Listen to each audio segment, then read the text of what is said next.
मनोज जरांगे पाटील माझ्या सोबत आहेत. आज शिंदे समिती येऊन गेली, मात्र त्या शिंदे समितीच्या बैठकीला मनोज जरांगे पाटील यांचं शिष्टमंडळ आलं नाही. त्याविषयी बोलण्यासाठी आणि एकंदरीतच मुंबईला जाण्याची तारीख जवळजवळ येऊ लागलेली, तसा लोकांचा प्रतिसाद वाढतोय. दादा, पहिला प्रश्न हा आहे, शिंदे समितीच्या बैठकीला तुम्हाला यावं असं वाटलं नाही? नाही नाही नाही नाही मला यायला काय अडचण आहे का? शिंदे समितीकडे प्रश्न आहेत का? मराठा आणि कुणबी एक जार काढायचा, हैदराबादचं गॅजेटियर लागू करायचा अधिकार शिंदे समितीला आहे का? उद्या सकाळी जातो. शिंदे समितीला अंमलबजावणी करण्याचा अधिकार आहे का? नाही. सगळे सोयऱ्याची अंमलबजावणी करण्याचा अधिकार शिंदे समितीला आहे का? उद्या सकाळी जातो. केसेस मागं घ्यायचा अधिकार शिंदे समितीला आहे का? बलिदान गेलेल्या मराठ्याच्या कुटुंबाला नोकरी आणि आर्थिक मदत द्यायची शिंदे समितीच्या हातात आहे का? जातो.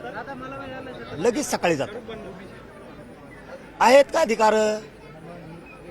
केसेस सगळ्या मागे घ्यायचा, जे आर काढायचा. शिंदे समितीकडे जाऊन उपयोग नाही. आम्ही समाधानीत ना मराठे. शिंदे समितीवर माननीय शिंदे साहेबाच्या समितीनं 58 लाख नोंदी शोधल्या, अहवाल सुद्धा सरकारला दिला. आता कुणबी प्रमाणपत्र द्यायचे, महसूल विभाग देत नाही. नोंदी शोधायचं काम भूमी अभिलेख मध्ये ते शोधू देत नाहीयेत. व्हॅलिडिटी वेगळ्या सामाजिक न्याय विभागाकडे दिली जात नाही. शिंदे समितीकडे काय? शिंदे समितीनं रेकॉर्ड शोधलं. हा एक गोष्ट आहे, शिंदे समितीकडे नाराजीसारखी फक्त एकच, नसता चांगलं काम केलंय त्यांनी. एक म्हणजे ज्या जिल्ह्यात राज्यभरातल्या त्यांच्याकडे काही नोंदी सापडल्या आणि मार्गदर्शनासाठी मान्य शिंदे समितीकडे दिल्या. शिंदे समितीनं वर्ष झालं आणखी त्यांना मार्गदर्शन वापस दिलंच नाही. कसं कल्याण होईल मराठीचं? काय करता शिंदे समितीकडे जाऊन? याला सगळा दोषी सरकार.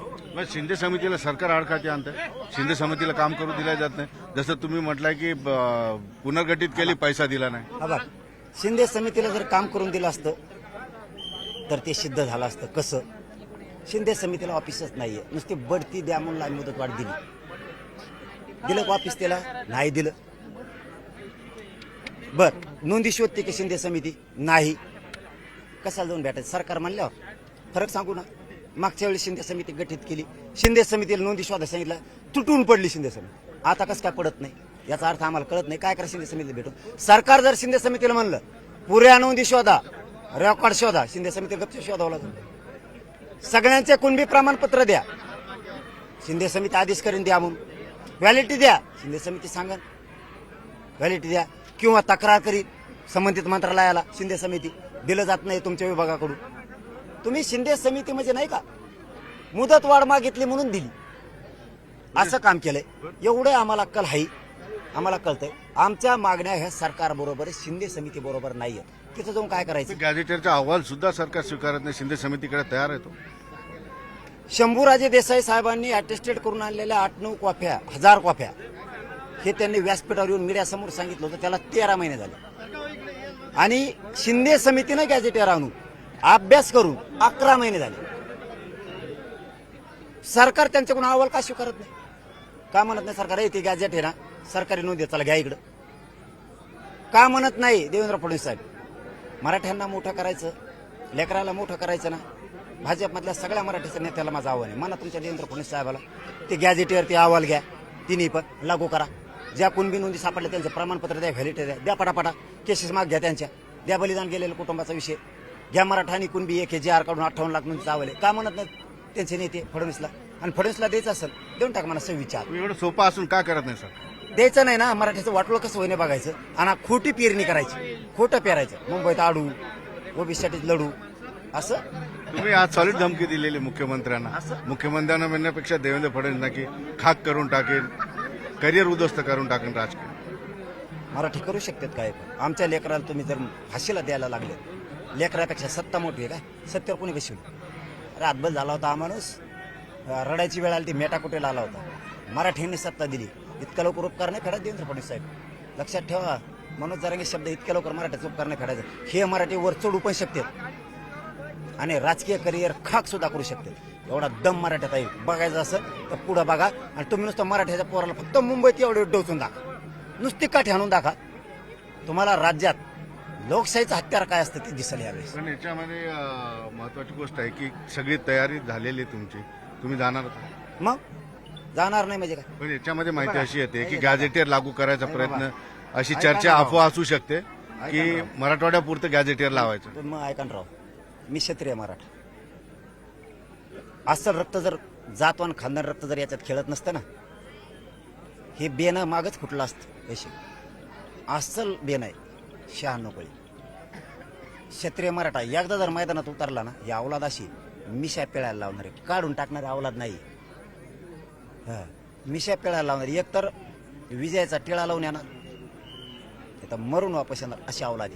त्यामुळे देवेंद्र फडणवीस साहेब, तुम्ही कोणाच्या नादी लागा पण माझ्या नादी लागू नका. पण याच्यामध्ये एक माहिती फिरते की देवेंद्र फडणवीस सरकार मराठवाड्यापुरतं गॅझेटियर लावायची तयारी करत आहे. फक्त मराठवाड्यात, इतर ठिकाणी राज्यात काय होईल सांगता येत नाही. ते मला नाही माहिती, खोट्या अफवा असू शकतात. ते अफवा सोडायला पक्के येतं. मागं नाही म्हणले का गॅजेटेर देत होते, घेतलं नाही का, चावत होय मला ते घ्यायला. याच्यात मराठ्यात फूट पडू शकते. हे मराठ्यात कोणत्या, फक्त मराठवाड्याला जर दिलं गेलं त्याला गॅझेटियर, हमेशा मराठ्यांचं रक्त पिऊन फुटू शकते, फुटले तर. पण आजकालचे मराठी असे झाले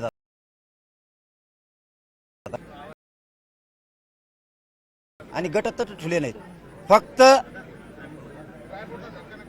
मराठ्यांचा नियम तोडून उलटे कारनामे घुसलेल्यांनी करायचं नाही. हा. तुम्ही रॅल्या काढणार, तुम्ही खोट्या बैठका लावल्या म्हणून सांगणार, मुंबईत घुसणार, जाळपोळ करणार. आमचा ते उद्देश नाही, त्याच्यासाठी आमच्यात घुसायचं नाही. माझा प्रश्न सरळ आहे की सरकार मराठवाड्यापुरतं गॅझेटियर लावण्याची तयारी करते. तसं जर झालं तर मराठ्यात सूट पडू शकते. उर्वरित महाराष्ट्रात नाही, फक्त मराठवाड्यात गॅझेटियर द्यायचं. अरे सगळं खोटं आहे. मी म्हणून तुम्हाला मागच्या सारी ही अफवाच आहे म्हणा. हा, अफवा आहे. अफवावर मी विश्वास ठेवत नाही ना, कधीच अफवावर विश्वासच ठेवत नाही. आम्ही मुंबईत जाणार, आरक्षण घेणार. फक्त पुन्हा एकदा IBN लोकमतच्या माध्यमातून विनंती, फडणवीस साहेब, पुन्हा तो प्रयोग नको, जड जाईल. एकदा झालं. माझ्या पोराला काठी डवचिली, राज्यात नाही फिरणार नेता कोणचाच.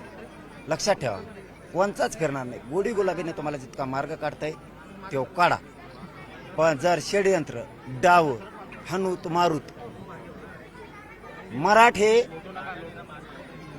तुम्ही हाणल्यावर सांगतो काय करते. धन्यवाद. हे निश्चितपणे बघितलं आपण. सुधीर जाधव सह सिद्धार्थ गोदाम, UJT लोकमत छत्रपती संभाजीनगर.